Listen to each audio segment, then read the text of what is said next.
வணக்கம் நண்பர்களே, welcome to Babu organic garden. நம்ம மன்னிவாக்கத்தை சேர்ந்த செல்வகுமாரி அவங்களுடைய மாடி தோட்டத்துக்கு போயிருந்தேன்.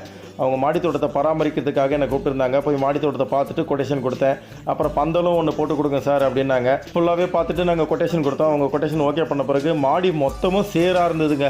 ஃபுல்லாக நீட்டாக கழுவி முடிச்சுட்டு ஒரு செடியாக எடுத்து ப்ராப்பராக அடிக்கிட்டு என் தம்பி வந்து ஸ்டாண்டு அப்புறமா பந்தல் வேலையெல்லாம் அவன் பார்த்துக்கிட்டான். அப்புறமா செடிகள் என்னென்ன பாதிக்கப்பட்டிருக்கு, என்னென்ன உரங்கள் கொடுக்கணும் அப்படின்னு சொல்லிட்டு எல்லா செடிகளும் நல்லா கவாத்து பண்ணிவிட்டு உரங்கள்லாம் கொடுத்துட்டு அவங்க மாடி தோட்டத்தையும் மொத்தமாக நீட்டாக க்ளீன் பண்ணிவிட்டு அவங்கள கூப்பிட்டு காமிச்சோம். அவங்க பார்க்கும்போது ரொம்பவே சந்தோஷமாக இருக்குது சார், என் மாடி தோட்டம் இப்போ ரொம்ப சூப்பராக இருக்குது, நிறைய அழுக்கு இருந்ததுன்னாங்க. பந்தலும் சூப்பராக இருக்குது சார் அப்படின்னாங்க. நம்ம சப்ஸ்கிரைபர் முகத்தில் அப்படி ஒரு சந்தோஷம், எங்களுக்கும் ரொம்ப ஹாப்பியாக இருக்குது. இப்போ எங்கள் மாடி தோட்டம் சூப்பராக இருக்குது அப்படின்னாங்க. சப்போஸ் சென்னையாக இருக்கும் பட்சத்தில் உங்கள் மாடி தோட்டத்தையும் நாங்கள் பராமரித்து கொடுக்குறோம். மேலும் தரமான மாடி தோட்ட பொருட்களும் நம்மக்கிட்ட கிடைக்கும். ஸ்க்ரீனில் தெரியிற அந்த நம்பருக்கு வாட்ஸ்அப் பண்ணுங்கள். தேங்க்யூ.